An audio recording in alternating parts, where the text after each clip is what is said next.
Da lahko imaš en dildo v eni luknji, drugega v drugi, ni sposobnost. Pa ne omeni, da znate dobro prodati svoje telo. To tudi delodajalcu ne bo všeč. Vse od mod pa do korena penisa. Barabi moje lepe drage male. V glavnem, nov dan, nov video, tokrat malo bolj zabavna vsebina, da ne bomo samo govorili o nekih problematikah, ne pozabi, da smeh je pol zdravja. Včeraj ležim tako kot eno prase, tako kot en Milan Krek na kavču. In dobim tako ene 3-4 sporočila in vsi so mi poslali, da bo OnlyFans s 1. oktobrom benal porno vsebino. Se pravi, bo benal vso vsebino, ki bo vsevala pornografijo. Prvo sem bil to so fake news, ne.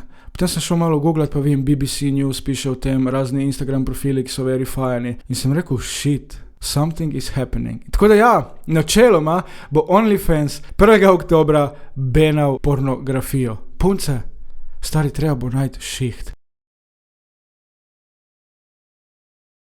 Ampak, preden preidemo na glavno stvar tega videa, dajmo samo na hitro povem, ko sem začel o OnlyFansu govoriti, pa vse moje objave, ful so vsi mislili, da sem jaz proti temu. Jaz nisem proti OnlyFansu, vsa čast puncem, ki so se znajdle in zaslužile, upam, da lep denar, upam, da se služi tak denar, ko se govori. Jaz sem se samo spraševal, kje je še samospoštovanje, kje je še neko dostojanstvo, kje so še punce, ki delajo in zaslužijo 900 € za trdo delo in ne rabijo zaradi tega pokazati anus, joške ali vagino. Malo se sliši neumno, ampak mislim, da vsak človek nekako prodaja svoje telo.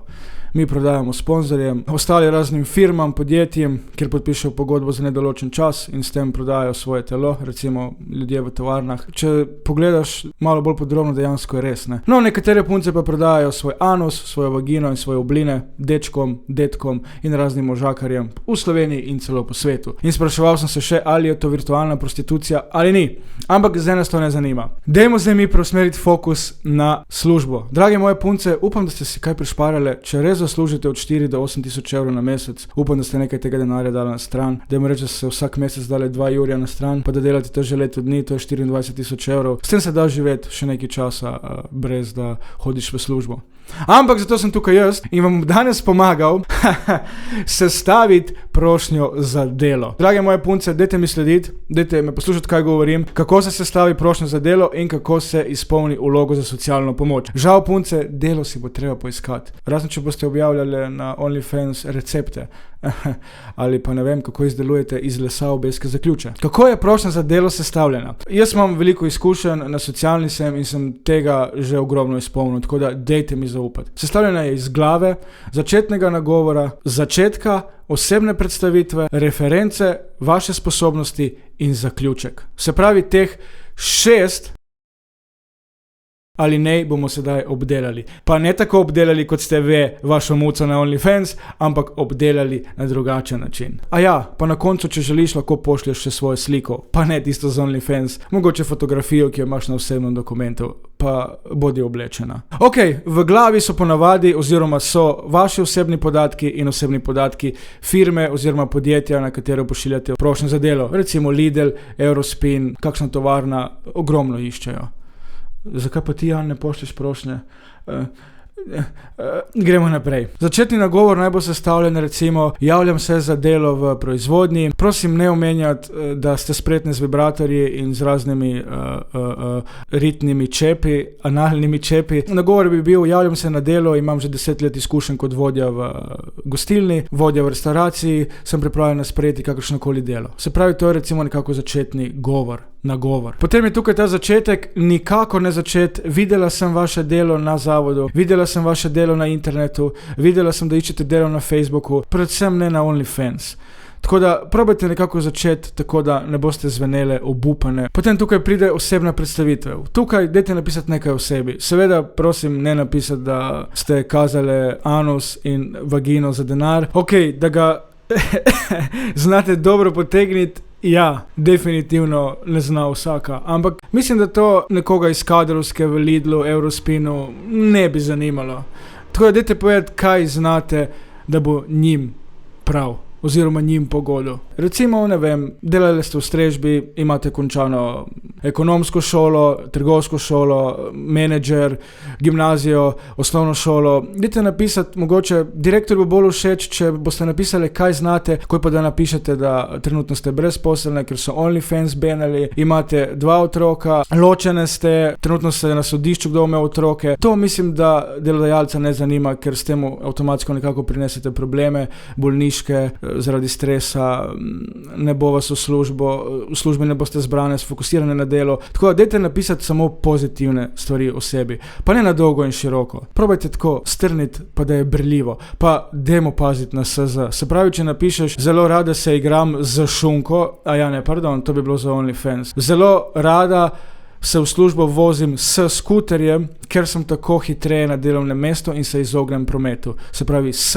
skuterjem in ne z skuterjem. Zelo rada se igram z dildom, zelo rada komuniciram z ljudmi. Ne s ljudmi, ampak z ljudmi. Ne napisati zelo rada se igram z dildom, tisto je bilo narobe. Se pravi, zelo rada komuniciram z ljudmi. Recimo, dajte še nekaj napisati kot reference. Razširiti anus ni referenca. Se fotkati spodaj brez ni referenca. Pokazati v eni roki dildo in narediti selfie in wanna join, to ni referenca. Referenca bi lahko bila, imam že 5 let izkušenj pri delu z ljudmi, rada komuniciram, dobra sem v komunikaciji, zelo dobro prodajam. Glede na to, da ste na OnlyFans zaslužili res dober denar, res znate dobro prodajati, ampak dajte ta OnlyFans spremeniti, da ste bile enkrat vodje spletne trgovine in zelo dobro znate prodati produkt. Pa ne omeniti, da znate dobro prodati svoje telo. To tudi delodajalcu ne bo všeč. Vse, ki imate OnlyFans, ste nekako podjetnice, znate prodajati, dobro prodajati, ampak svoje telo. Tako da dajte obrni v eno drugo smer. Ne vem, zelo dobro prodajam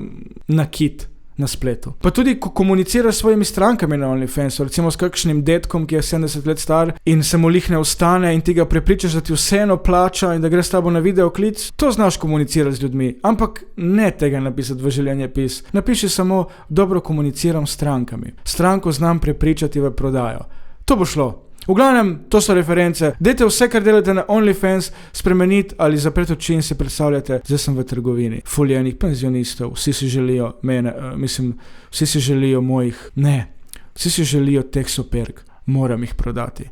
Gospod, to so zelo ortopedske čevlje, rabite jih. Nekaj takega. Predzadnja stvar so vaše sposobnosti. Da lahko imaš en dildo v eni luknji, drugega v drugi, ni sposobnost. Pa iti v trgovino z analnim čepom tudi ni sposobnost. Zopet nekaj podobnega kot reference, recimo, da obvladate tuji jezik. Recimo, da ste vešči z jezikom. Ne mislim vešči z jezikom, kaj vse lahko naredite z vašim jezikom. Ne. Se pravi, direktorja ne zanima, če lahko vi z jezikom greste vse od mod pa do korena penisa. Ampak koliko jezikov poznate? Jezikov, katere govorimo, s katerimi se sporazumevamo. Angleščina, italijanščina, španščina, verjamem, da vam je pisal kakšen Američan, Španec in ste se mogli potem sporazumevati v nekem njihovem jeziku ali pa recimo v international language, angleščina, se pravi, poznate jezik, ne? Pa dajte povedati, da znaš angleščino, no? In da druge jezike mogoče veš, kako zvenijo. In recimo kot sposobnosti so še, da ste vešči s telefonom, da ste vešči